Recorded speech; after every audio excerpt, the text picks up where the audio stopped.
I did not expect to cry today, but daggone it, Lost Ollie.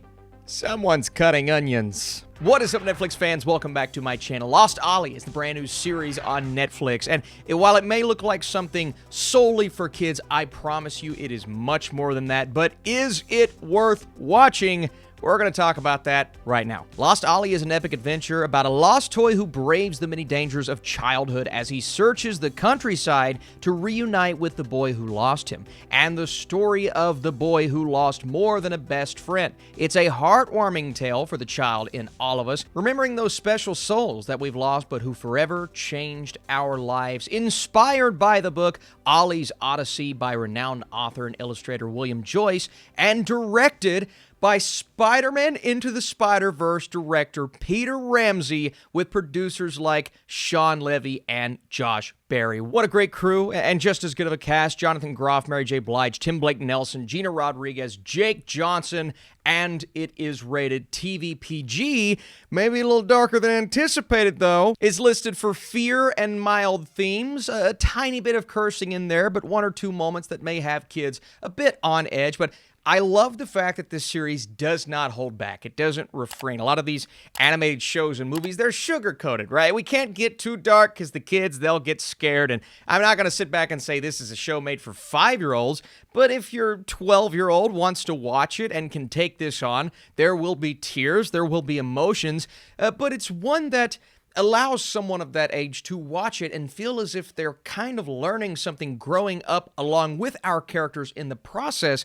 And that is awesome. I mentioned Peter Ramsey, that charm but creativity that comes with a movie like Into the Spider-Verse. This is a drastically different project, but you can feel the love of these characters while you're watching, and the creativity behind the story, behind the animation, which is kind of where I want to start, right? You look at the creatures and the way that they are moving. During production, they started out with puppetry, but then they moved into CGI kind of on top of that. I believe it was ILM that was responsible, and there may be a moment or two where it doesn't look as real as they want it to look, but I really like the style of animation here.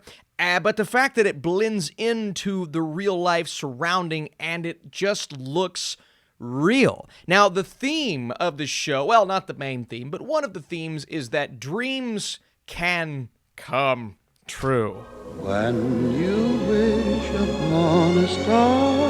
Okay, not really, but there is a reoccurring song all about dreams as we go. And when I say reoccurring, I mean we hear it 3 to 4 times per episode in different forms or fashion. But everything in this 4-episode limited series, so it's not like you're spending all that much time while watching, everything has a purpose. Whether it be the main storyline of our human characters, where Billy, who is being played by Kessler Talbot, his mother, who is being played by Gina Rodriguez, I love this cast. She is sick, and she's going through something that her family is having a hard time of coping with, especially her husband in Jake Johnson. And he's someone who you can tell the love, the affection is there. It may take a bit for him to come around, but he doesn't know how to handle this and process it. But same goes for our young character of Billy, someone who is struggling, but his friend in Ollie, played beautifully by Jonathan Groff, that's really the only thing, the only person, it feels like, there to comfort him in his time of need. And being able to escape from that reality and dream, that concept that continues to come back around, that's what's allowing him to get through this and cope. But there are also some characters at school who are bullying him.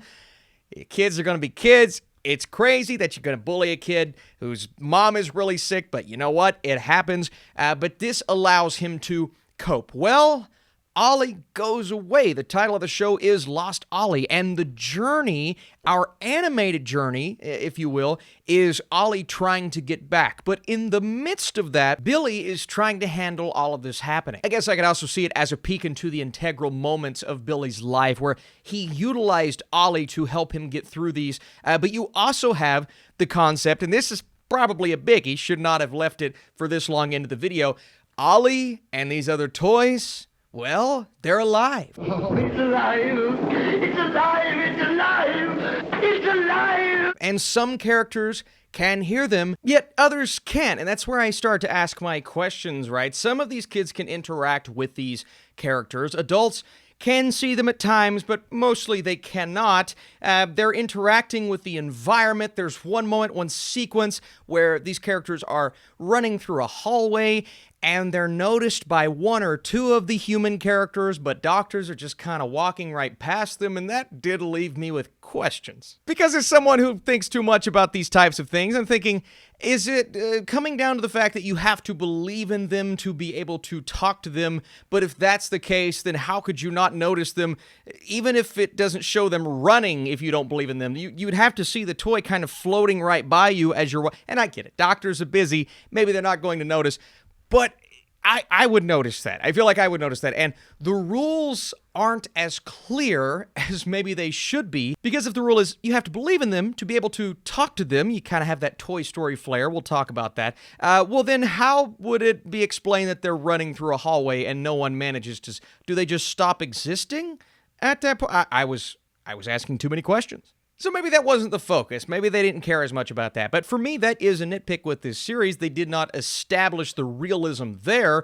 But other than that one unexplained issue with the show, you talk about realism, you talk about that darkness and grittiness that we don't get to see in these even animated human hybrid projects anymore.